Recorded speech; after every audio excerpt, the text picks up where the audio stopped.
الحمد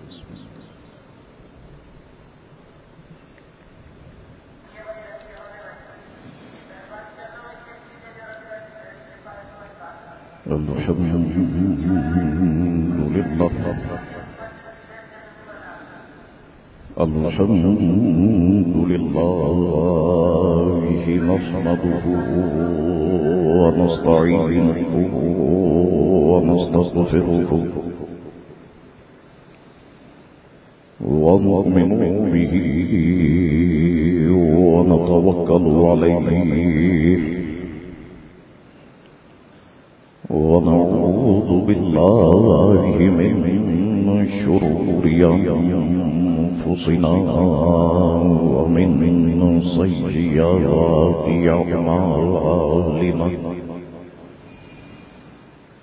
من يهده الله فلا مضل له ومن يضلله فلا هادي له ونشهد أن لا إله إلا الله وحده لا شريك له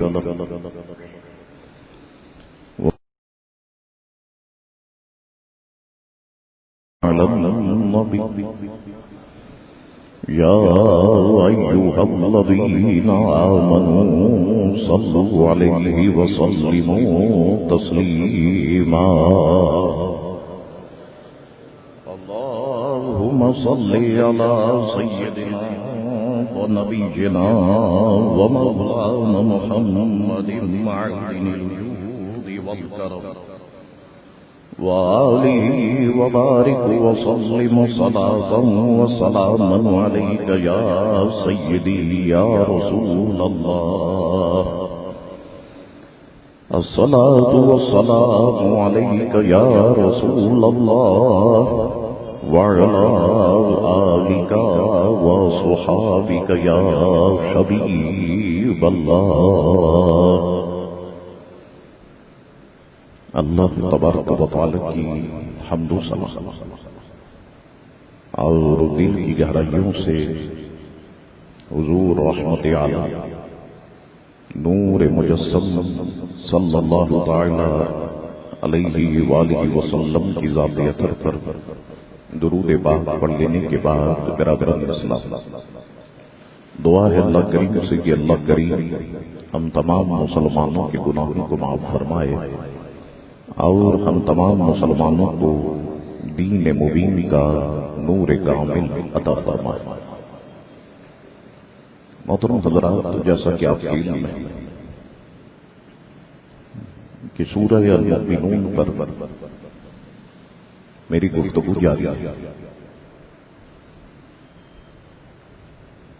اور اس کی چند آیات بینات پر میں نے تفصیل کے ساتھ گفتگو کی۔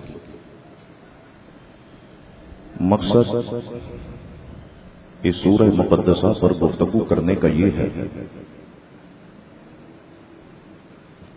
کہ یہ سورہ مقدسہ ہمیں یہ بتا رہی ہے، ہمیں یہ تعلیم دے رہی ہے کہ جب بندہ رسول کریم علیہ السلام کے دامن سے وابستہ ہو جاتا ہے تو اس بندے کو کیسا ہونا چاہیے، یا قرآن کی آغوش تربیت میں پرورش پانے والا مسلمان کن خوبیوں کن اوصاف کا حامل ہوتا ہے، اسے یہ سورہ مقدسہ بیان فرما رہی ہے۔ تو اصلاح اعمال کے حوالے سے بہترین سورہ مقدسہ ہے اور تربیت کے حوالے سے بھی شاندار سورہ مقدسہ ہے۔ پچھلی باتوں کی طرف میں نہیں جاؤں گا، آج جو آیت مقدسہ میں نے پڑھی ہے اس سے متعلق چند معروضات عرض کرنے کی کوشش کرتا ہوں۔ اللہ اپنے حبیب کے صدقے میری مدد فرمائے۔ مولا کائنات نے فرمایا والذین هم لفروجهم حافظون، یعنی ایمان والوں کی خوبی یہ ہے، حضور کے سچے غلاموں کی خوبی یہ ہے کہ وہ اپنی شرمگاہوں کی حفاظت کرنے والے ہیں، الا علی ازواجہم او ما ملکت ایمانہم فانہم غیر ملومین، مگر اپنی بیویوں یا شرعی باندیوں پر جو ان کے ہاتھ کی ملک ہے اس پر کوئی ملامت نہیں۔ فمن ابتغى وراء ذلك هم العادون، تو جو ان دو کے سوا کچھ اور چاہے وہی حد سے بڑھنے والے ہیں۔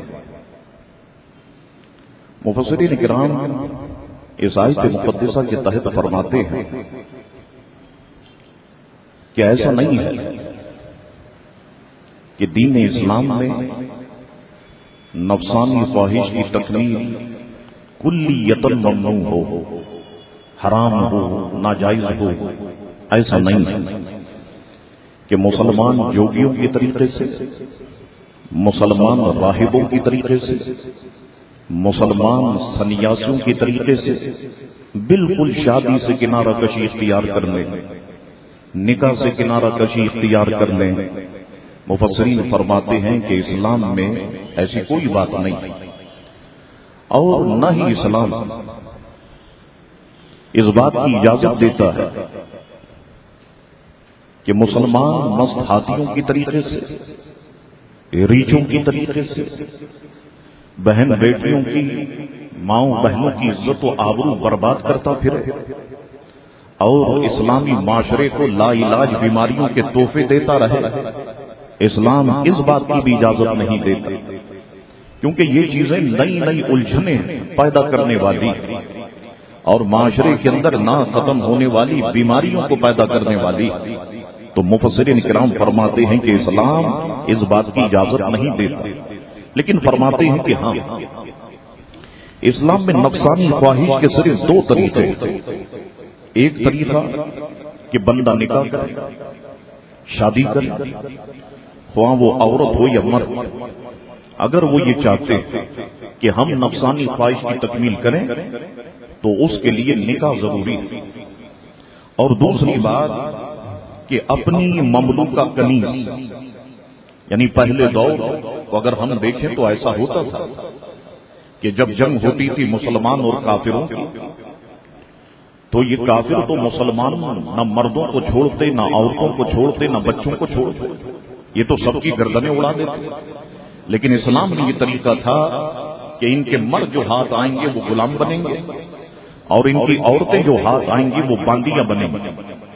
اب آج کے دور کہ جس میں ہم جی رہے ہیں، سانسیں لے رہے ہیں، ایسا کوئی معاملہ آج کے دور میں نہیں ہے، لیکن دور آ سکتا ہے ایسا کہ مسلمان کافروں پر غلبہ پا لے، اور پھر وہ امیر المؤمنین ہو، بہت ساری شرائط ہیں اس کے لیے، اور پھر وہ باندیاں تقسیم کرے، وہ سارے معاملات۔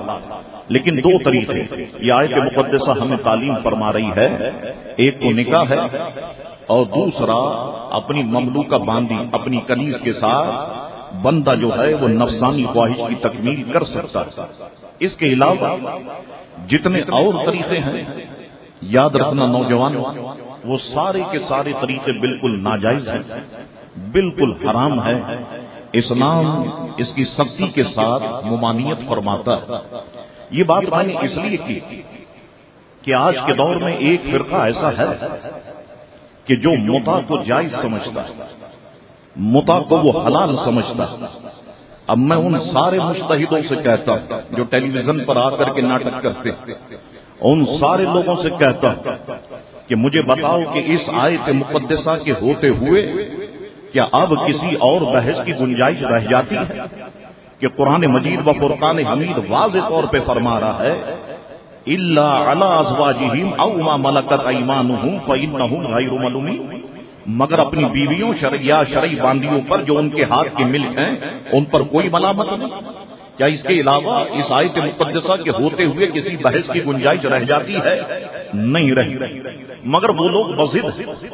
اور باقاعدہ کتابچے چھاپے جاتے ہیں، باقاعدہ اس کا پروپیگنڈا کیا جاتا ہے کہ صاحب متع جائز ہے، متع حلال ہے، اور متع کو حرام کہنا یہ بالکل ناجائز اور غلط ہے. تو میں ایسے کھٹملوں سے کہتا ہوں کہ پھر مجھے بتاؤ، آپ سارے لوگ کہ جتنے چیمپئن بنتے ہیں آپ اپنے فرقے کے، کیا آپ اپنی بہنوں کو اجازت دیں گے کہ وہ لوگوں کے ساتھ متع کرتی پھرے؟ کیا آپ اپنی بیٹیوں کو ان مولویوں سے پوچھتا ہوں، ان لوگوں سے پوچھتا ہوں جو آ کر کے ٹی وی پر بیٹھتے ہیں کالے کپڑے پہن کے، کیا وہ اپنی بیٹیوں کو اجازت دیں گے وہ متع کرتی پھرے؟ کیا وہ اپنی بہنوں کو اجازت دیں گے وہ متع کرتی پھرے؟ کیا وہ اپنی عورتوں کو اجازت دیں گے وہ متع کرتی پھرے؟ تو یہ تو عجیب بات ہے کہ اپنی بہنوں اور بیٹیوں کو تو گھر میں چھپا لو اور دوسروں کو کہو کہ ٹھیک ہے آپ متع کریں، جائز ہے، اس میں کوئی حرج کی بات نہیں ہے. تو یہ کیسا انسان، یہ کیسی دیانت ہے؟ تو مسلمانوں یاد رکھو کہ بس دو ہی طریقے اسلام نے تعلیم فرمائے، ایک تو نکاح ہے اور دوسرا مملوکہ کنیز ہے. اب وہ دور چلا گیا، اب صرف ایک نکاح رہ جاتا ہے کہ جس سے بندہ اپنی نفسانی خواہش کی تکمیل جو ہے وہ پوری کر سکتا ہے. اس کے بعد اگر آپ ان حضرات کے معاملات دیکھنا چاہیں، کسی کو اگر مطالعے کا شوق ہو تو علامہ ابن قدامہ نے اس پر تفصیل کے ساتھ گفتگو کی. المغنی یہ کتاب کا نام ہے، اس میں اس مسئلے پر بڑی عالمانہ بحث ہے، اور اس بحث کو کرتے ہوئے وہ جب آگے بڑھتے ہیں تو بڑی شاندار بات ارشاد فرماتے ہیں. علامہ قدامہ فرماتے ہیں کہ یہ لوگ بہتان لگاتے ہیں کہ صاحب حضرت عبداللہ ابن عباس نے اس کی اجازت دی، عبداللہ ابن عمر نے جو ہے وہ تو عبداللہ ابن عمر کو تو مانتے ہی نہیں، عبداللہ ابن عباس نے اس کی اجازت دی، حضرت علی نے اس کی اجازت دی، یہ جائز ہے، یہ حرام نہیں ہے. علامہ قدامہ نے اس پر بحث اور بحث کرتے ہوئے فرماتے ہیں، خلاصہ میں آپ کو بتاؤں کہ فرماتے ہیں کہ حضرت عمر فاروق، حضرت علی، حضرت عبداللہ ابن عمر، حضرت عبداللہ ابن عباس، حضرت عبداللہ ابن مسعود، حضرت عبداللہ ابن زبیر، فرماتے ہیں یہ سارے صحابہ کرام متع کی جو ہے متع کو حلال نہیں سمجھتے، متع کی حرمت کے قائل تھے. ان سب کا نقطہ نظر یہ تھا کہ متع حرام اور متع ناجائز ہے.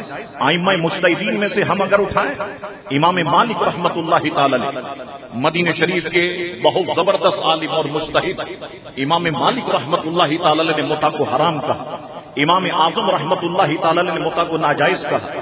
اسی طرح اگر ہم آگے بڑھیں، شام سے اگر ہم دیکھیں تو علامہ اوزائی نے اس کو ناجائز کہا، اہل مصر سے اگر ہم دیکھیں تو حضرت لیث نے اس کو ناجائز کہا، شافعیوں کے امام شافعی رحمت اللہ تعالی نے اس کو جو ہے وہ بالکل حرام کہا. تو یہ سارے صحابہ کرام اور یہ سارے بزرگان دین ذہن میں رکھیے گا کہ یہ متع کے حرام ہونے پر ان کا اجماع ہے، یہ اس بات کے قائل ہیں کہ متع ناجائز اور متع حرام.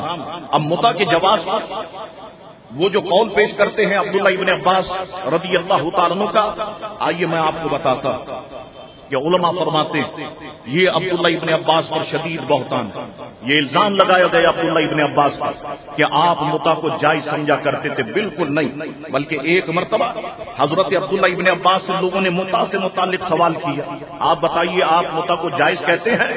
اللہ اکبر، بس یہ سوال کرنا تھا کہ عبداللہ ابن عباس کا چہرہ غصے سے سرخ ہو گیا، اور حضرت عبداللہ ابن عباس رضی اللہ تعالیٰ عنہ غصے سے کھڑے ہوئے اور فرمانے لگے میرے نزدیک متع مردار جانور، ناپاک خون اور خنزیر کے گوشت کی مانند، میں اس کو ناجائز سمجھتا ہوں، میں اس کو حرام سمجھتا ہوں. تو حضرت عبداللہ ابن عباس رضی اللہ تعالیٰ عنہ جیسی شخصیت پر یہ الزام لگایا گیا. مسلمانوں تو یہ ذہن میں رکھیے گا، یہ بات بہت انٹرنیٹ پہ اچھالی جاتی ہے اور سوشل میڈیا پر یہ بات بہت اچھالی جاتی ہے کہ متع جو ہے وہ حلال ہے، متع کو اختیار کرنا چاہیے، اور اس کے دلائل بھی جو ہے وہ بڑے پیمانے پر دیے جاتے ہیں. اب آئیے میں آپ کو بتاتا ہوں کہ عموماً دنیا یہ سمجھتی، عموماً لوگ یہ سمجھتے کہ صاحب یہ تو مولویوں کی لڑائی ہے، شیعہ سنی کی لڑائی، یہ تو مولویوں کی لڑائی. ہمارا اس میں کیا جھگڑا، ہمارا اس سے کیا تعلق؟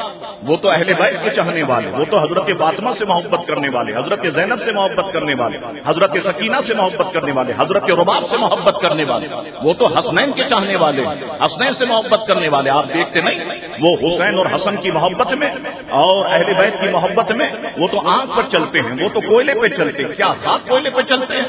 وہ تو جہنم کی پریکٹس کر رہے ہیں۔ اچھی بات ہے، انہیں چلنا چاہیے دنیا کے اندر، لوگ ان کی حمایت کرنے لگ جاتے۔ آؤ اب ذرا یہ حوالہ نوٹ کر لو، کیسے بھی ٹیپ ہو رہی ہے، تہذیب الاحکام، شیعوں کی مشہور کتاب تہذیب الاحکام، جلد 7، صفحہ نمبر 271۔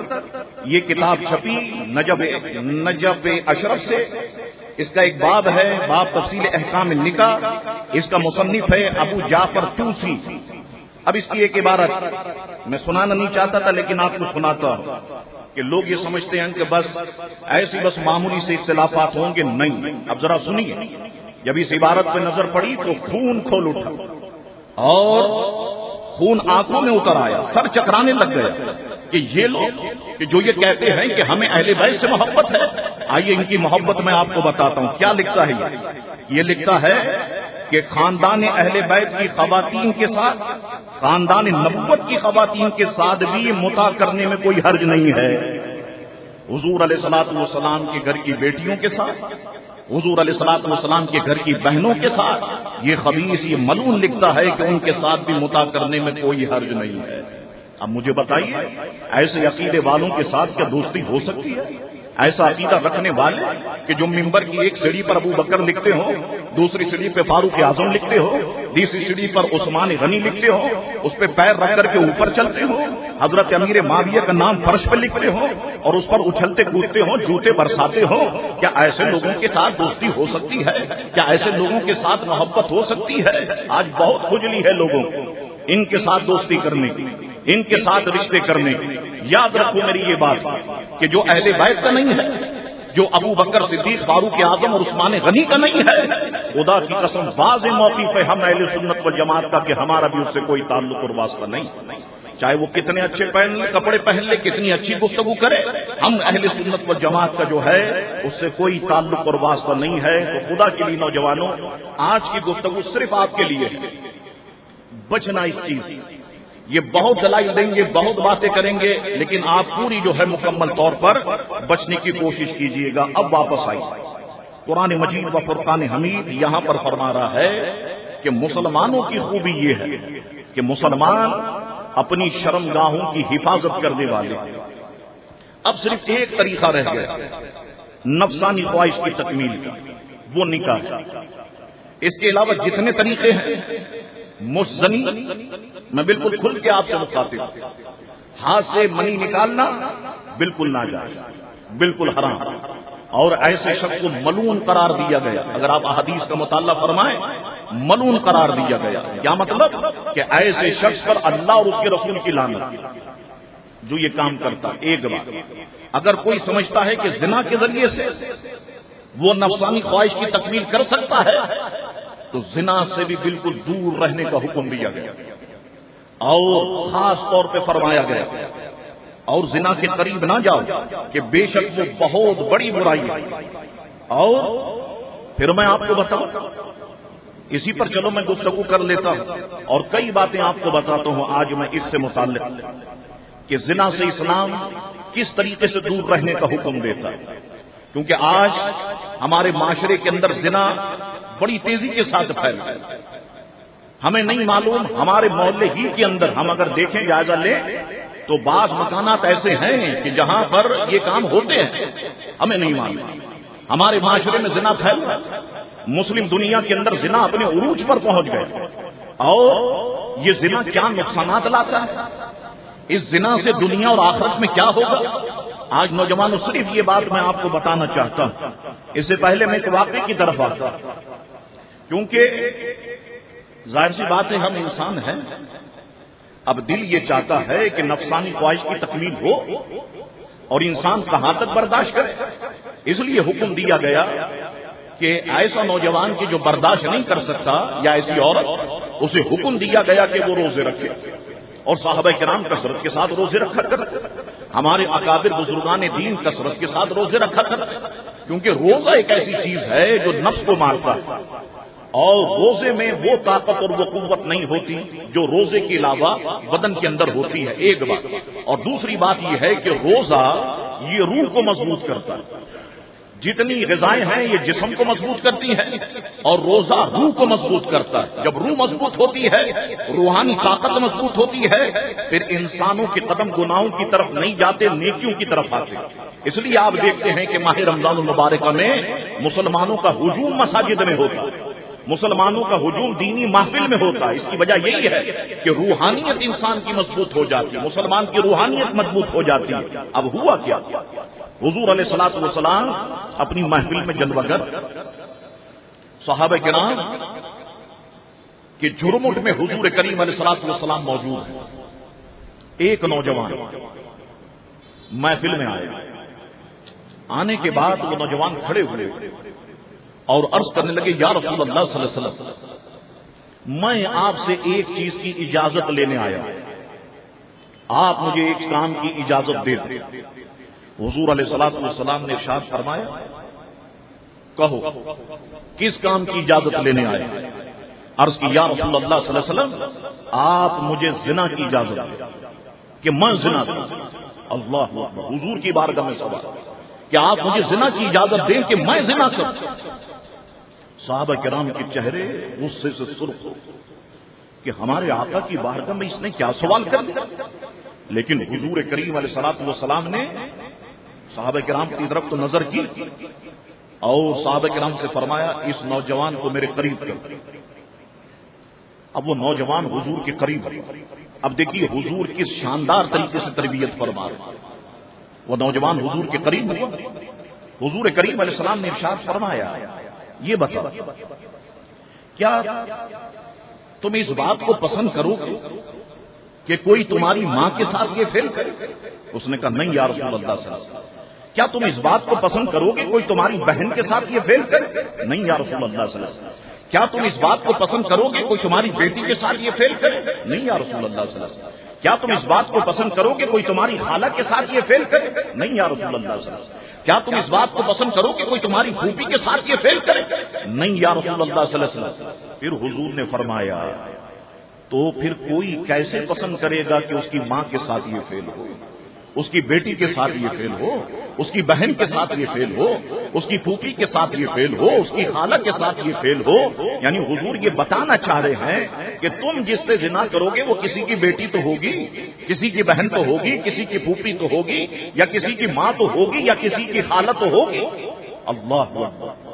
اب حضور نے ایسے شاندار انداز میں تربیت کی، نگاہیں جھک گئی اور آنکھوں سے آنسو زار و قطار جاری ہونے لگے۔ اس کے بعد حضور کریم علیہ السلام نے فرمایا، قریب آ۔ وہ قریب ہوئی تو روایت کے الفاظ کے حضور نے اپنا سیدھا ہاتھ اس کے سینے پہ رکھ دیا اور رکھنے کے بعد حضور نے دعا کی، اے اللہ اس کے گناہوں کو معاف فرما دے، اے اللہ اس کے دل کو پاک کر دے، اے اللہ اس کی شرمگاہ کی حفاظت فرما۔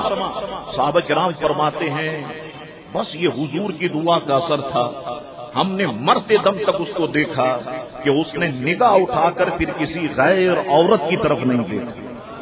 تو حضور کریم علیہ الصلوۃ والسلام کی محفل میں یہ سوال ہوا اور سرکار کریم علیہ الصلوۃ والسلام نے بڑا شاندار جواب جو ہے اس نوجوان کو ارشاد فرمایا۔ حضور علیہ الصلوۃ والسلام نے ارشاد فرمایا، زنا سے بچو،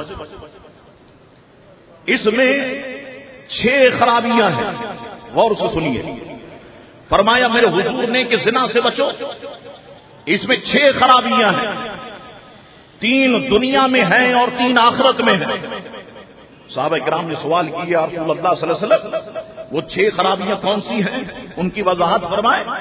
حضور نے فرمایا سنو، دنیا کی خرابیوں میں پہلی خرابی یہ ہے کہ زنا کرنے والے کے چہرے سے وجاہت اللہ ختم فرما دیتا ہے۔ یاد رکھنا مسلمانوں، مسلمان کا ایک اپنا روب ہوتا ہے، ایک اپنا دبدبہ ہوتا ہے، اس کے چہرے کی ایک اپنی وجاہت ہوتی ہے۔ اگر وہ صحیح معنوں میں اسلام پر عمل کرے خدا کی قسم اس کی محفل میں بیٹھے لوگ تو اس سے گفتگو کرتے ہوئے ڈرے، اس سے بات کرتے ہوئے ڈرے کہ اس کی حکومت پھر دلوں پر ہوتی ہے، کیونکہ وہ اللہ کی مانتا ہے، پھر جو وہ کہتا ہے اللہ تبارک و تعالی اس کے بارے میں وہی معاملہ کرتا ہے، تو چہرے سے وجاہت ختم ہو جاتی ہے۔ کئی لوگ ہیں ایسے جو اس گندے کام میں ملوث ہیں، واقعتاً سارے جہاں کی مونوسیت ان کے چہرے پر نمودار ہے، سارے جہاں کی نوست ان کے چہرے سے واضح ہو جائے۔ حضور نے فرمایا چہرے سے وجاہت ختم ہو جاتی ہے۔ اور دوسری خرابی یہ ہے کہ زنا فقر اور محتاجی کو لاتا ہے، فقر اور محتاجی کو لاتا ہے زنا، مال ختم ہونے لگتا ہے، پیسہ ختم ہونے لگتا ہے اور بندہ دوبارہ سے غریبی کی دنیا میں چلا جاتا ہے۔ فرمایا فقر و محتاجی کو لاتا ہے۔ اور تیسری بات حضور نے فرمایا سنو، جو زنا کرتا ہے اس کی عمر کم کر دی جاتی ہے، جو زنا کرتا ہے اس کی عمر کم کر دی جاتی ہے۔ کیا مطلب؟ کہ اس کی عمر میں سے برکت ختم کر دی جاتی ہے۔ جب عمر میں سے برکت ختم ہو گئی بس ایسا لگے گا کہ اس کی عمر کم ہو گئی۔ عمر میں برکت ہوتی ہے۔ اللہ اکبر۔ آپ دیکھیں اعلی حضرت رحمت اللہ تعالی علیہ، اللہ تعالی نے مختصر عمر شریف عطا فرمائی، لیکن اتنا کام اعلی حضرت نے کیا کہ اگر ہم 10 بار بھی پیدا ہو جائیں ہم وہ کتابیں نہیں پڑھ سکتے کہ جو اعلی حضرت نے اپنی زندگی میں لکھ دی۔ کیوں؟ اس لیے کہ اللہ نے ان لوگوں کی عمر میں برکت پیدا کی، ان کی عمر میں برکت رکھی۔ تو فرمایا حضور علیہ السلام نے عمر میں سے برکت ختم ہو جاتی ہے۔ اس کے بعد فرمایا سنو، آخرت کی 3 خرابیاں، 3 نقصانات کیا ہیں؟ فرمایا پہلا نقصان تو یہ ہے کہ اللہ تعالیٰ اس سے ناراض ہو جاتا ہے۔ جو زنا کرتا ہے مرد ہو یا عورت، اللہ تبارک و تعالیٰ اس سے ناراض ہو جاتا ہے۔ دوسرا نقصان، اس کا جب حساب ہوگا قبر میں اور آخرت میں، حضور نے فرمایا بڑی سختی کے ساتھ اس کا حساب لیا جائے۔ اور تیسرا نقصان آخرت کا، حضور نے فرمایا ہمیشہ یہ چیز جہنم کا موجب بنا دے گی، ہمیشہ یہ چیز جو ہے وہ جہنم میں داخل رکھے گی۔ تو 6 نقصانات حضور کریم علیہ الصلوۃ والسلام نے ارشاد فرمائے۔ ایک مرتبہ حضور علیہ السلام نے قیامت کی علامت کو بیان فرمایا۔ حضور نے فرمایا جانتے ہو علامات قیامت کیا ہے؟ جب یہ علامت ظاہر ہونے لگے بس سمجھ جانا کہ قیامت آنے والی ہے۔ اب سنیے وہ علامت قیامت کیا ہے۔ حضور نے فرمایا پہلی چیز کہ علم اڑ جائے گا۔ قیامت کی علامت میں سے پہلی چیز یہ ہے کہ علم اڑ جائے گا۔ اور علم اڑ جائے گا اس کا کیا مطلب؟ آپ کہیں گے شاہ صاحب اتنے کالج بن رہے ہیں حضور کے دور میں نہیں تھے، اتنے اسکول ہیں حضور کے دور میں نہیں تھے، اتنی یونیورسٹیز ہیں حضور کے دور میں نہیں تھی، اتنے جامعات ہیں حضور کے دور میں نہیں تھی، علم اڑ جائے گا۔ کیا مطلب ہے اس کا مطلب یہ کہ علماء اٹھا لیے جائیں گے، علماء اٹھا لیے جائیں گے۔ حضور کے بعد سے جو علماء کا سلسلہ چلا ایک نہ ختم ہونے والا سلسلہ تھا، اور اگر ہم 25 30 35 سال پیچھے چلے جائیں ہمارا پورا پاکستان شہر کراچی علماء کرام سے جگمگا رہا تھا۔ ایک طرف علامہ کاظمی صاحب رحمت اللہ علیہ، دوسری طرف علامہ قاری محمد مسلم الدین صدیقی صاحب رحمت اللہ علیہ، علامہ عبد المصطفیٰ صاحب الازہری رحمت اللہ علیہ، علامہ مفتی وقار الدین صاحب قبلہ رحمت اللہ تعالی علیہ، علامہ مفتی محبوب رضا خان صاحب قبلہ رحمت اللہ تعالی علیہ۔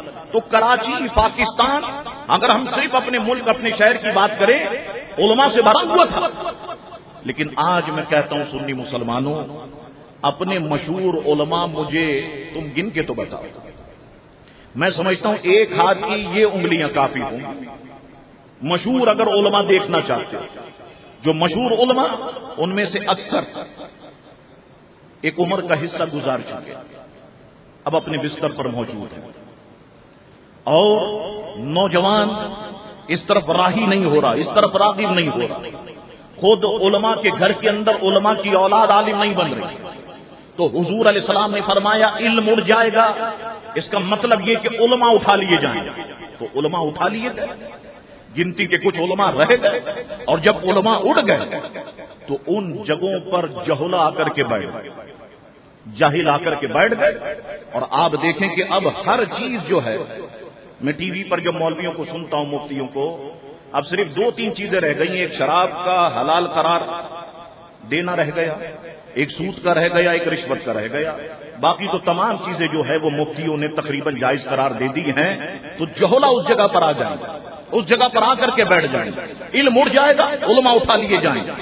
حضور نے ارشاد فرمایا دوسری نشانی، فرمایا جہالت عام ہو جائے گا، جہالت عام ہو جائے گا. اور آج ہم دیکھیں تو واقعتاً جہالت عام ہے. دین سے ہم لوگ بالکل دور ہو گئے. صرف ماہ رمضان المبارکہ میں ہی ہم دین کی طرف راغب ہوتے ہیں، اور وہ بھی 20-25 دن شب قدر تک ہم دین کی طرف راغب ہوتے ہیں. آپ خود جانتے ہیں. آپ دیکھیے پہلے روزے میں فجر کی نماز میں اتنا رش ہوگا کہ نماز پڑھانے والے ہم لوگ سمجھتے ہیں کہ پتہ نہیں مصلی پہ جگہ ملے گی یا نہیں. اور پھر میں حیران ہوتا ہوں یہ آئے کہاں سے مسلمان؟ کیا منموہن سنگھ نے اتنے ویزے لگا دیے؟ جاؤ پاکستان کی مسجدوں کو بھرو. یہ بنگلہ دیش سے آئے، یہ انڈونیشیا سے آئے، یہ آئے کہاں سے؟ پھر نماز پڑھانے کے بعد دعا کے بعد جب دیکھتا ہوں او ہو یہ حضرت صاحب تو ہمارے محلے میں رہتے ہیں، صاحب ہماری گلی میں رہتے ہیں. تو اب آپ نے ملاقات کرنی، آہستہ آہستہ نمازیں کم ہونا شروع ہو جاتی ہے. فجر میں بالکل کم ہونا شروع ہو جاتے ہیں، مسجد چھوٹی ہو جاتی ہے نمازیوں کے حوالے سے، اور پھر اچانک بڑھتی ہے. جب بڑی راتیں آتی ہیں پھر اچانک بڑھتی ہے، اور اس کے بعد پھر ختم ہو جاتی ہے. یعنی ہم لوگ جو نماز پڑھاتے ہیں، ہمیں اگر کسی سے ملاقات کرنی ہو تو بس اس سے ملاقات شب قدر تک یا عید کی نماز میں ہوتی ہے، اور اس کے بعد پورے 11 مہینے حضرت صاحب کا انتظار کرنا پڑتا ہے. تو یہ جہالت عام ہو گئی. لوگ جو ہے وہ علم سے دور ہو گئے. آپ لوگوں کو سمجھانے کی کوشش کریں، لوگ کتے کی طریقے سے کاٹنے لگتے ہیں. مثلا میں آپ کو ایک چیز بتاتا ہوں. یہ اخبارات جو لوگ حلوہ پوری لپیٹ کے لے جاتے ہیں، پراٹھے لپیٹتے ہیں، اخبارات میں قرآنی آیتیں، چلو قرآنی آیتیں نہ ہو، نام تو لوگوں کے ہیں، کسی کا نام حسن ہے، کسی کا نام حسین ہے، کسی کا نام محمد ہے.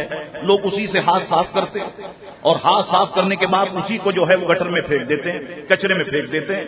آپ لوگوں کو سمجھانے میں اپنا سر پیٹ لیں، لیکن لوگ جو ہے وہ سمجھنے کے لیے تیار نہیں ہے. حضور نے فرمایا جہالت عام ہو جائے گا. تیسری نشانی، حضور علیہ الصلوۃ والسلام نے ارشاد فرمایا شراب کا پینا عام ہو جائے گا. اور آج ہم دیکھیں واقعتاً شراب کا پینا جو ہے وہ دنیا بھر میں عام ہو چکا. اس کے بعد حضور نے فرمایا چوتھی نشانی کہ زنا پھیل جائے گا. زنا پھیل جائے گا، یہ چوتھی نشانی. آج واقعی معاشرے میں زنا پھیل گیا. اور فرمایا پانچویں نشانی بیان کرتے ہوئے کہ مردوں کے مقابلے میں عورتوں کی تعداد زیادہ ہوگی، یہاں تک کہ 50 عورتوں کی خبر گیری کرنے والا ایک مرد ہوگا. آپ جا کر کے ریشو دیکھ لیں، پوچھ لیں آغا خان کے میٹرنیٹی ہوم سے پوچھ لیں یا کسی اور کے کہ لڑکے کتنے پیدا ہوتے ہیں، لڑکیاں کتنی ہو رہی ہیں. تو آج جو دور آ چکا، میں سمجھتا ہوں اگر ایک مرد ہے تو 5 عورتیں تو ہو گئی. جس طریقے سے عورتوں کی تعداد اور لڑکیوں کی تعداد بڑھ رہی ہے، تو حضور علیہ الصلوۃ والسلام نے اس میں ایک بات ارشاد فرمائی علامت قیامت میں سے کہ زنا جو ہے وہ پھیل جائے گا. اس کے بعد حضور علیہ الصلوۃ والسلام اب ہم سب سے مخاطب ہوتے ہوئے فرما رہے بڑی شاندار بات. حضور نے ارشاد فرمایا اے مسلمانوں سنو، جو شخص مجھے 2 چیزوں کی ضمانت دے میں مصطفیٰ اسے جنت کی ضمانت دیتا ہوں. ایک وہ کہ جو دونوں جبڑوں کے درمیان ہے یعنی زبان، اور ایک وہ جو دونوں ٹانگوں کے درمیان ہے یعنی شرمگاہ. حضور نے فرمایا اگر تم مجھے 2 چیزوں کی ضمانت دے دو، یعنی اس کا استعمال صحیح جگہ پر کرو گے، جائز جگہ پر کرو گے، میں مصطفیٰ تمہیں جنت کی ضمانت دیتا. تو اب یہ بات تو واضح ہوئی اصلاح کے حوالے سے، لیکن ایک چیز اور واضح ہو گئی کہ جنت کی ضمانت وہی دے گا جو جنت کا مالک و مختار ہوگا. تو اس کا مطلب یہ ہے کہ جنت اور کائنات بنائی تو اللہ نے ہے، مگر اس کے مالک و مختار پیارے مصطفیٰ صلی اللہ تعالی وسلم ہے. فرمایا 2 چیزوں کی ضمانت دے دو میں تمہیں جنت کی ضمانت دیتا ہوں. اللہ اکبر. میں مختصر کرتا ہوا اور آگے بڑھتا ہوں. حضور علیہ الصلوۃ والسلام نے ارشاد فرمایا، حضرت ابو ہریرہ فرماتے ہیں، فرمایا 7 آسمان اور زمین بوڑھے زانی پر لعنت کرتی ہے، حتیٰ کہ زانیوں کی شرمگاہ کی بدبو جہنم والوں کو تکلیف دے گی. یعنی اس زانیوں کی شرمگاہ سے روز قیامت جہنم میں اتنی بدبو ہوگی کہ جہنم میں رہنے والے لوگ جو جہنمی ہوں گے وہ اس بدبو سے جو ہے وہ کراہیت محسوس کریں گے کہ یہ عجیب بدبو کیسی ہے. تو ان کو بتایا جائے گا کہ یہ زنا کرنے والوں کی شرمگاہ کی بدبو ہے. حضور علیہ السلام نے ارشاد فرمایا کسی قوم میں جب زنا پھیل جاتا ہے، کسی قوم میں جب زنا پھیلتا ہے تو اسے قحط سالی کی مصیبت میں مبتلا کر دیا جاتا ہے. دو باتیں ارشاد فرمائی. ایک تو یہ کہ کسی قوم میں جب زنا پھیلتا ہے اسے قحط سالی میں مبتلا کر دیا جاتا ہے، اور دوسری بات جب رشوت کی گرم بازاری ہوتی ہے تو اللہ اس قوم پر خوف کو مسلط کر دیتا ہے. اب دونوں باتیں اپنے سامنے رکھیں. قحط سالی میں مبتلا کر دیا جاتا ہے اور رشوت کی عام بازاری، رشوت جب عام ہو جائے تو خوف مسلط کر دیا جاتا ہے. اگر سچ پوچھے تو دونوں معاملات ہمارے ساتھ ہیں. کتنے قحط کا ہم کو سامنا کرنا پڑا، بے شمار قحط کا سامنا کرتے ہوئے ہم آگے بڑھے اور آج بے شمار پریشانیوں کا ہم شکار ہیں. اگر آپ نے کبھی تاریخ کا مطالعہ کیا تو میں آپ کو بتاؤں کہ ہمارا پنجاب تقسیم بر صغیر سے پہلے یہ پنجاب، اگر ہم اس پاکستان کو کہیں اسے گندم دیتا تھا، ہندوستان کا وہ حصہ لے لیں اسے گندم دیتا تھا پنجاب صرف. افغانستان کو اگر ہم لے لیں تو یہ اسے گندم دیتا تھا. اور آج یہ حال ہو گیا کہ خود ہمیں اگر گندم کھانی ہو، پاکستان ایک زرعی ملک ہے، دنیا حیران ہے کہ پاکستان زرعی ملک ہے تو گندم کہاں ہے، پاکستان اگر ایٹمی ملک ہے تو بجلی کہاں ہے. سارے سائنسدان دنیا کے یہ کہتے ہیں کہ عجیب ایٹمی ملک ہے. جب ایٹمی ملک ہے تو بجلی کیوں نہیں ہے؟ جب زرعی ملک ہے تو گندم کیوں نہیں ہے؟ گندم کی پریشانی، چینی کی پریشانی، بجلی کی پریشانی، بارش کا نہ ہونا، پہلے یہ سارے معاملات ہم دیکھتے ہوئے آ رہے ہیں. تو یہ سب کس وجہ سے ہوتا ہے؟ جب زنا معاشرے میں پھیل جاتا ہے.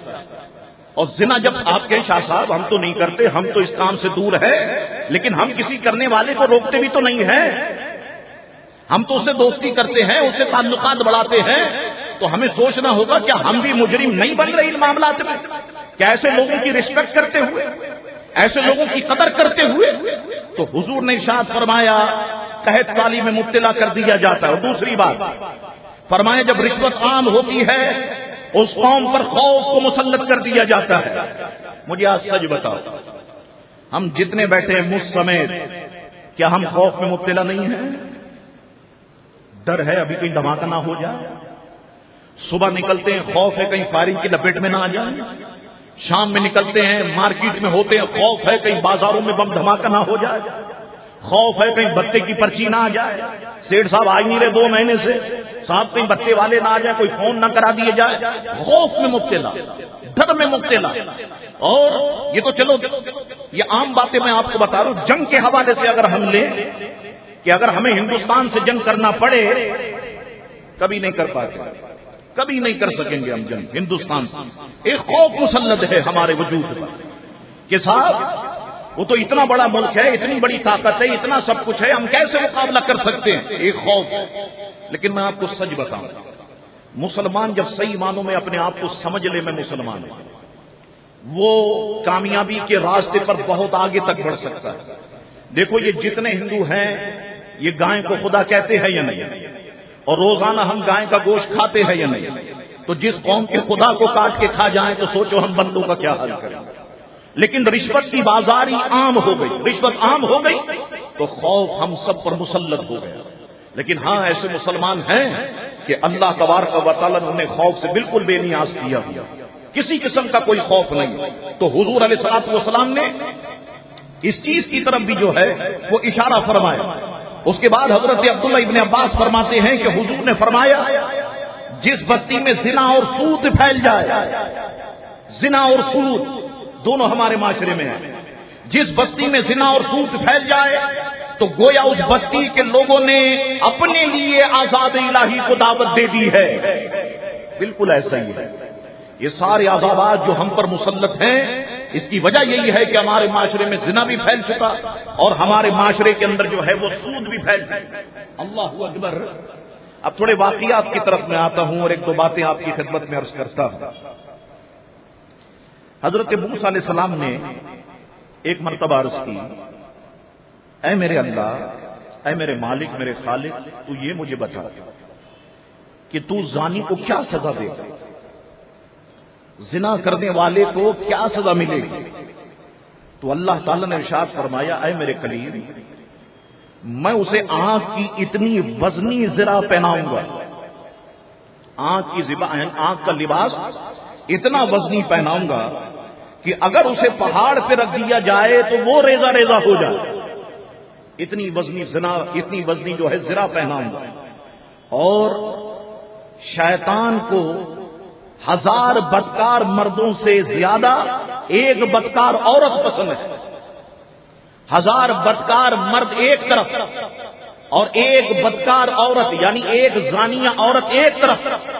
شیطان اس سے جو ہے وہ محبت کرتا ہے کیونکہ وہ اور کئی لوگوں کو اس کام کے اندر جو ہے وہ مسلط کر دے گی اور اس کام کے اندر وہ مبتلا کر سکتی ہے. حضرت عبداللہ ابن عباس فرماتے ہیں جب یہ حالات دیکھنے میں آئے، اب دیکھو عبداللہ ابن عباس نے یہ بات بہت عرصے پہلے کہی، تو یہ بات اپنے سامنے رکھو اور اپنے کراچی کو اپنے سامنے رکھو، اپنے ملک کو. حضرت عبداللہ ابن عباس فرماتے ہیں جب یہ حالات دیکھنے میں آئے کہ تلواریں سوتی جا رہی ہو، تلواریں نکالی جا رہی ہو. آج تو وہ تلواروں کا دور ختم، اب تو اسلحے کا دور ہے نا. جب اسلحہ نکالا جا رہا ہو اور خون بہائے جا رہے ہو تو یقین کر لو کہ ان لوگوں نے اللہ کے حکم کو ضائع کیا ہے جس کا انتقام وہ ایک دوسرے کے ذریعے سے لے رہے ہیں. آج اسلحہ سب نکالتے ہیں یا نہیں؟ عام ہو گیا نا. چھوٹا موٹا معاملہ ہو تو اسلحہ، اور خون ہر طرف بہ رہا ہے، گولیاں چل رہی ہیں تڑتڑاہٹ. روزانہ کراچی کے اندر 30-35 لاشیں گر رہی ہیں. تو فرماتے بس جان لو کہ انہوں نے اللہ کے حکم کو ضائع کیا. اس کے بعد فرماتے ہیں جب دیکھو کہ بارش بند ہو رہی ہے، یہ نشانیاں بتا رہے ہیں، جب دیکھو کہ بارش بند ہو چکی تو سمجھ لو کہ لوگوں نے زکات دینا بند کر دی جس کی وجہ سے اللہ نے اپنی بارش روک لی. اور جب دیکھو، اب یہ غور سے سنو نوجوانوں، فرماتے ہیں کہ جب دیکھو کہ وبائیں پھیل رہی ہیں، بیماریاں پھیل رہی ہیں، بھائی یقین کر لو کہ تمہارے معاشرے میں زنا عام ہو چکا ہے. مجھے بتاؤ کتنی وبائیں ہیں؟ ڈینگی کی وبا اور پیلیے کی وبا، ہیپاٹائٹس اے بی سی اور شوگر، یہ ساری بیماریاں پہلے تو سننے میں نہیں آتی تھی، اب ہمارے معاشرے میں یہ پھیل چکی بیماریاں. ہم جتنے بیٹھے ہیں ہم سب میں ہر ایک کے گھر کا دوائی کا خرچہ مہینے کا 2 سے 2,500 تو کم سے کم ہوگا. یہ دوا لے کے آؤ، یہ دوا لے کر کے آؤ. بچے بیمار، بیوی بیمار، گھر کی عورتیں بیمار، یہی معاملات سب کے ساتھ ہیں. تو فرماتے ہیں کہ بس جان لو کہ معاشرے میں زنا عام ہو چکا ہے. یہ نشانی بیان فرما دی. اللہ اکبر. اب بزرگان دین، نوجوانوں میں آپ کو بتاؤں، جب شہوت کا غلبہ ہوتا اور دیکھو شیطان برانگیختہ کرتا ہے کہ ہاتھ کے ذریعے سے بندہ منی نکالے، زنا کرے، شیطان اسے برانگیختہ کرتا ہے. اب کہتے ہیں بزرگ عبادت الہی میں مصروف اور ان کے ساتھ یہی معاملہ ہوا کہ شیطان ان کے نفس کو بہکانے کی کوشش کرنے لگے. کر لو، اللہ سے معافی مانگ لے، اللہ تعالیٰ معاف کرنے والا ہے. یہی ہوتا ہے نا، ہم سب کی فیلنگ یہی ہے نا، ہم سب کے ساتھ ایسا ہی ہے. کر لو، اللہ تعالیٰ معاف کر دے گا. سچی توبہ کرو، اللہ معاف کر دے گا. اب شیطان نفس کو بہکانے میں لگا ہوا. اب تھے تو نیک. اب کسی نے کان میں کہا کہ یہ جو سامنے موم بتی جل رہی ہے اس میں اپنی انگلی تو رکھو، ذرا 1 منٹ کے لیے اپنی انگلی رکھو.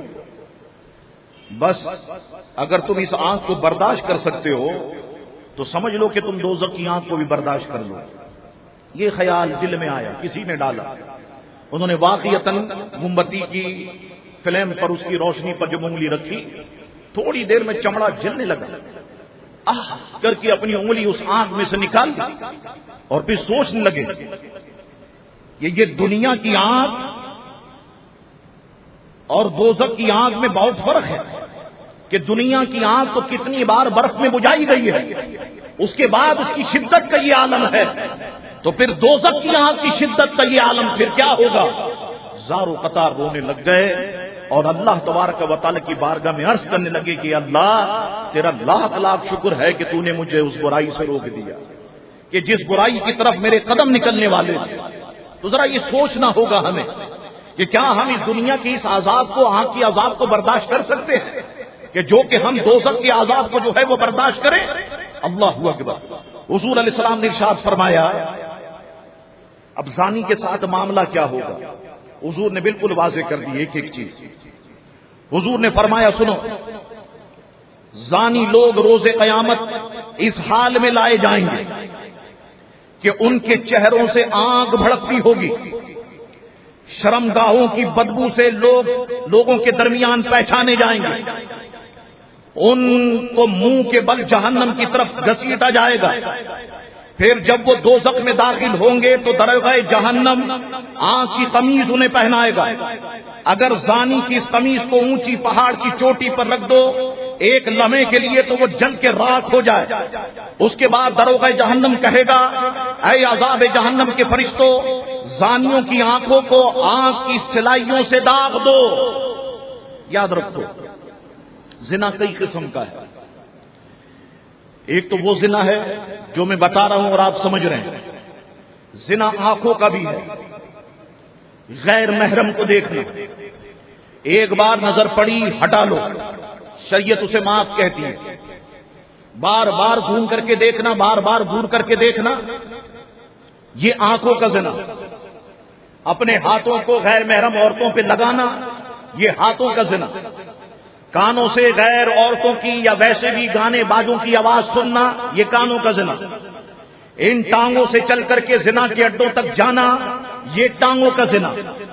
تو زنا کئی قسم کے ہیں۔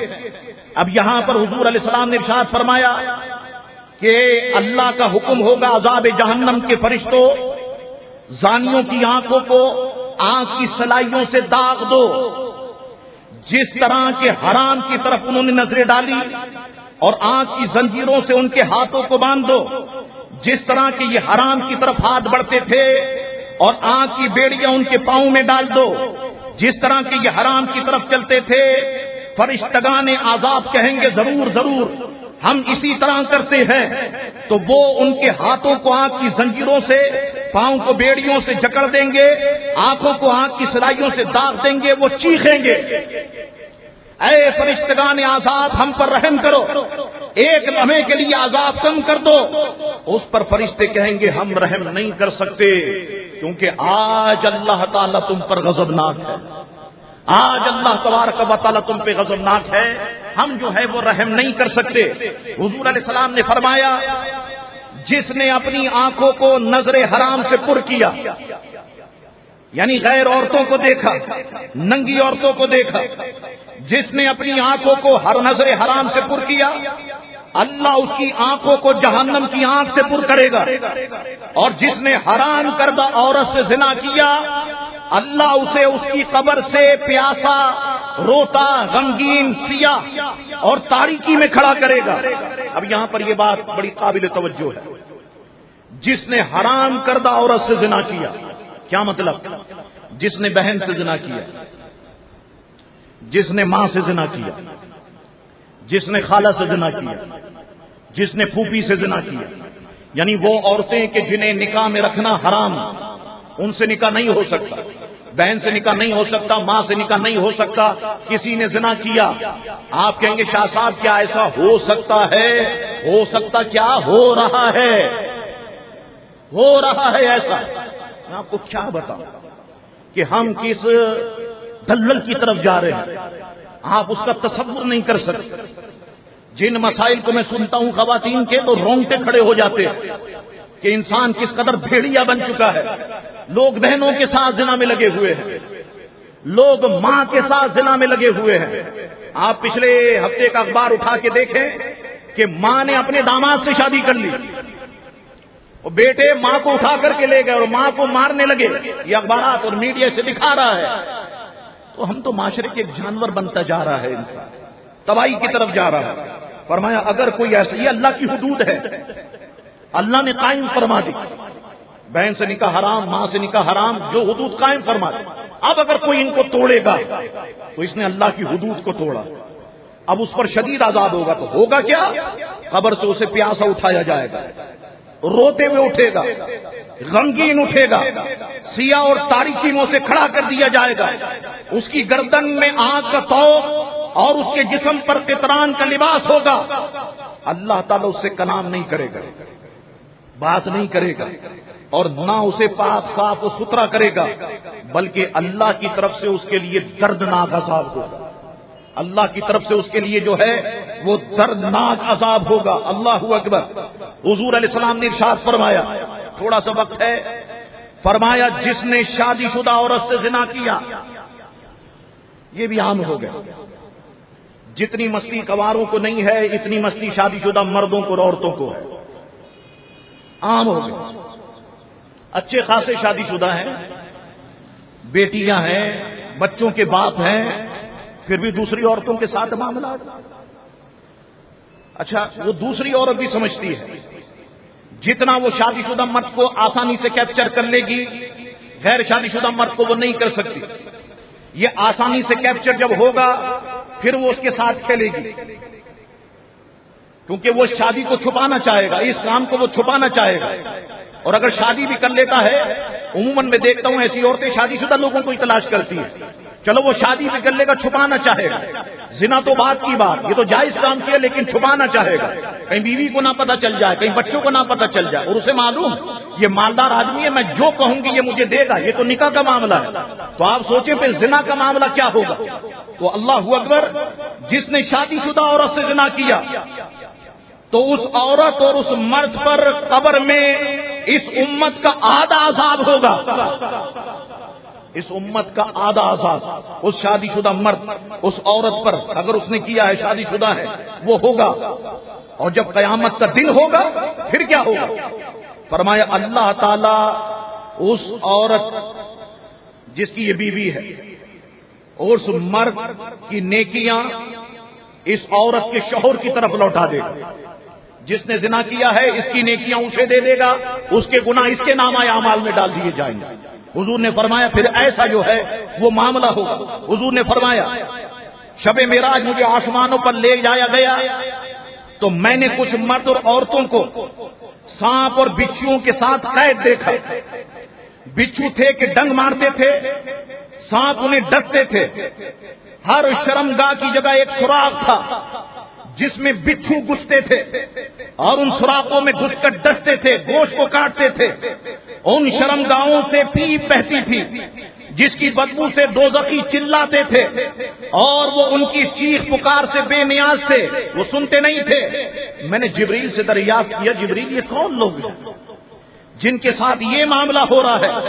جبریل نے عرض کی یا رسول اللہ صلی اللہ علیہ وسلم، یہ زانی عورتیں اور زانی مرد ہیں جن کے ساتھ یہ معاملہ ہو رہا ہے. اللہ اکبر. اب یہ تو زنا کی بات میں نے کی، ایک اور بات یہاں پہ کر دیتا ہوں میں. حضور نے فرمایا جس نے اجنبی عورت سے مصافحہ کیا، ہمارے صدر کو، وزیر اعظم کو، حکمرانوں کو بڑا شوق ہوتا ہے نا ہاتھ ملانے کا، اور آج کل بہت لوگوں کو شوق ہو گیا. یہ بیماری پھیل رہی ہے، خدا کے لیے لوگوں اسے روکو. اور بعض جگہ پر میں نے دیکھا کہ داماد یہ اپنی ساس کا ہاتھ چومتے ہیں. خدا کے لیے اس کو روکو، اس بیماری کو آگے نہ بڑھنے دو. میں اگر فقہ کی طرف چلے جاؤں تو بڑا عجیب مسئلہ ہے کہ اگر داماد نے ساس کو شہوت کے ساتھ بوسہ لے لیا پھر وہ بیوی کے قریب نہیں جا سکتا. سسر نے اگر شہوت کے ساتھ اپنی بہو کو جو ہے وہ چھوا، سینے سے لگایا، وہ سارے معاملات، پھر وہ بہو اس کے بیٹے پہ حرام. یہ حرمت مساریت کا ایک مسئلہ جو فقہ کرام نے بیان فرمایا. خدا کے لیے اس رسم کو اگر سمجھ تو اسے یہیں پہ روک دو، اسے آگے نہ بڑھنے دو. تاکہ یہ بیماری کچھ اور رخ اختیار نہ کر لے جو معاشرے میں پھیل گئی ہے۔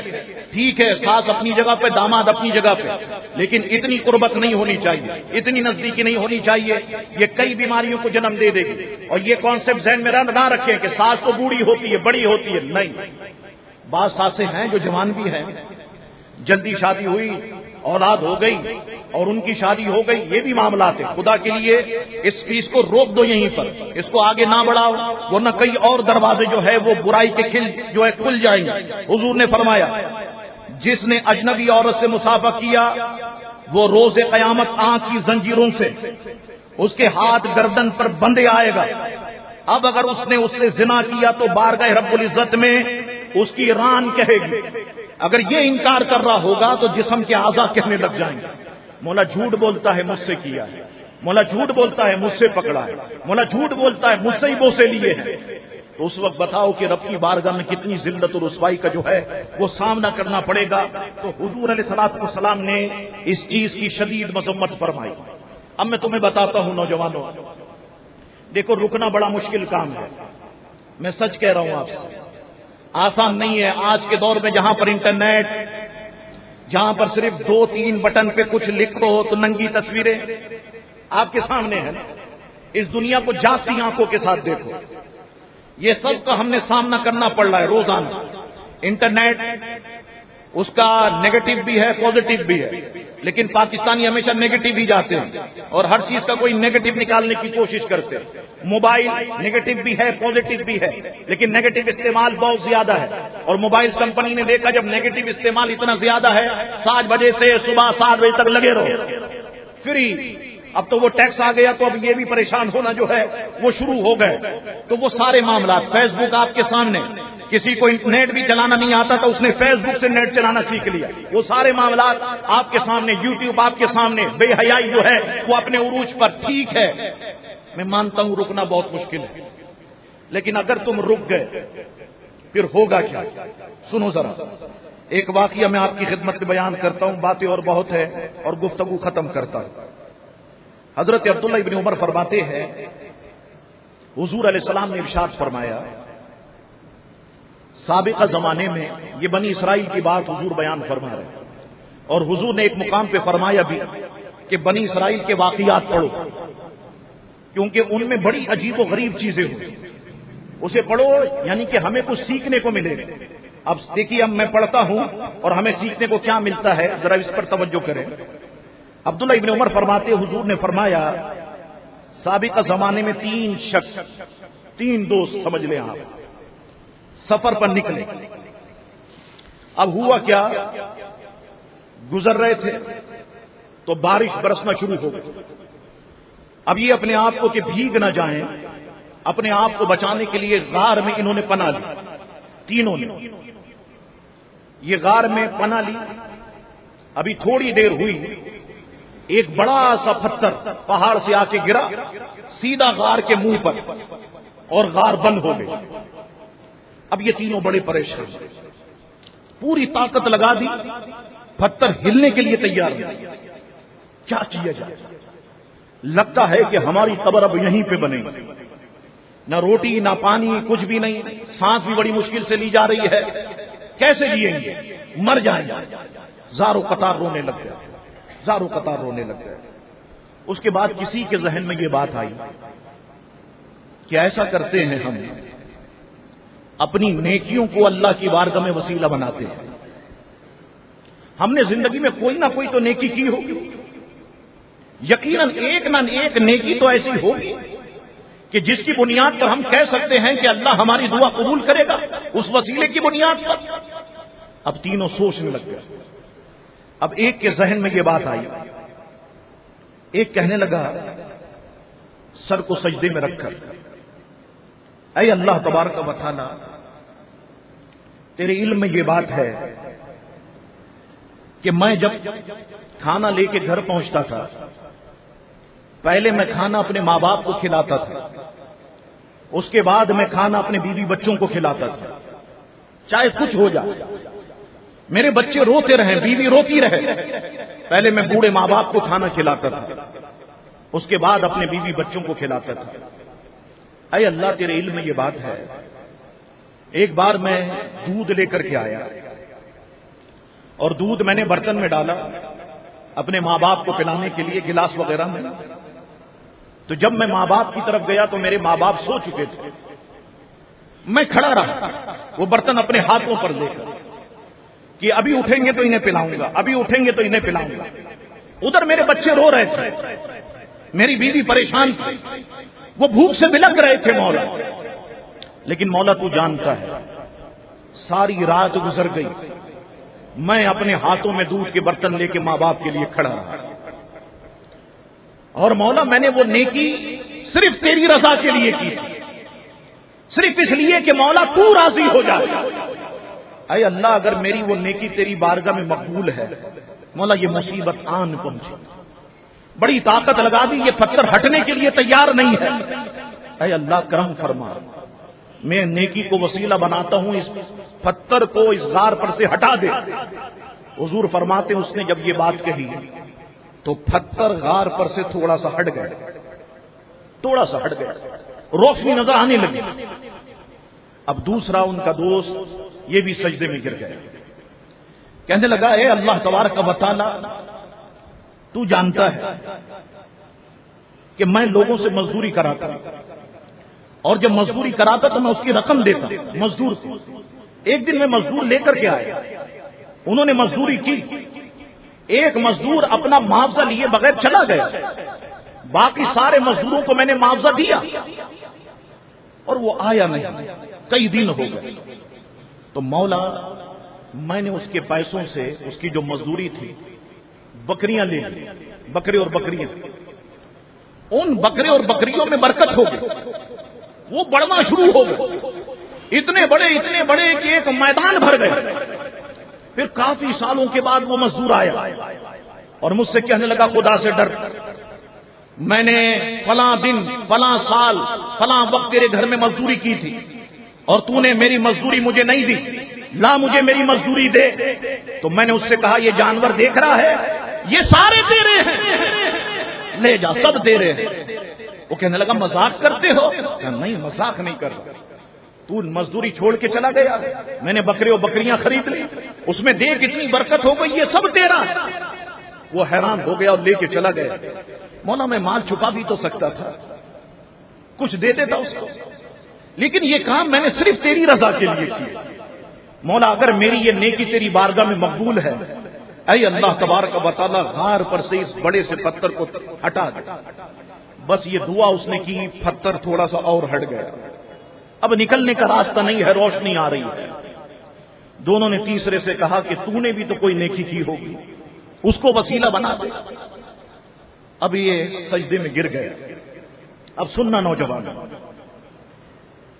یہ کہنے لگا ہے اللہ تو جانتا ہے میں اپنے چچا کی بیٹی پر عاشق تھا، بہت خوبصورت لگتی تھی، بہت پیاری لگتی تھی، اس سے زیادہ محبوب مجھے کوئی اور چیز نہیں تھی. میں نے 1000 بار اسے دعوت زنا دی لیکن اس نے ہر بار انکار کر دیا. ایک مرتبہ شدید قحط سالی ہو گئی، اس کے گھر میں کھانے پینے کے لیے کچھ نہیں تھا. وہ میرے پاس آئی اور آنے کے بعد کہنے لگی تم میری مدد کرو. میں نے کہا ٹھیک ہے، میں تجھے ٹھیک ہے 120 دینار دوں گا، لیکن اس شرط پر کہ رات میں تو میرے ساتھ زنا کرے گی، رات گزارے گی.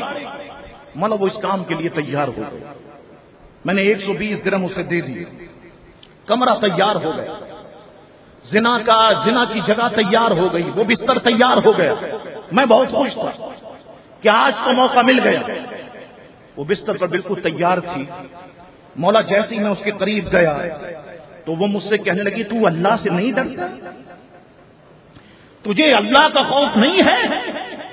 بس مولا تیرا نام لینا تھا، مجھ پر ایک کپکپی طاری ہو گئی، ایک خوف طاری ہو گیا، اور اس خوف کی وجہ سے میں نے اسے چھوڑ دیا، ہاتھ تک نہیں لگایا.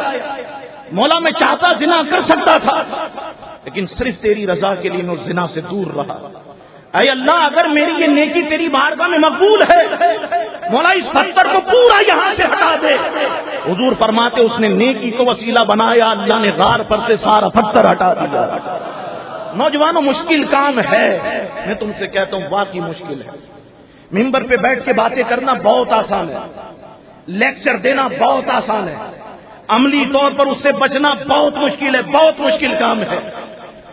لیکن جانتے ہو مشکل تو ہے، لیکن یہی مشکل قبر میں آسانیاں پیدا کرے گا، یہی مشکل میدان محشر میں آسانیاں پیدا کرے گا۔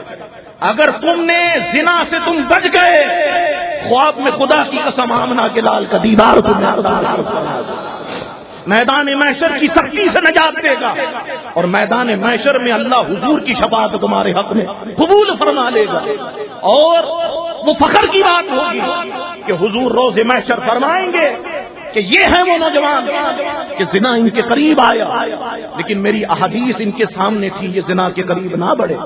تو خدا کے لیے نوجوانوں ان برائیوں سے دور رہنے کی کوشش کرو۔ اللہ تعالیٰ میرا آپ کا ہم سب کا حامی و ناصر ہو۔ وآخر دعوانا الحمد للہ رب العالمین۔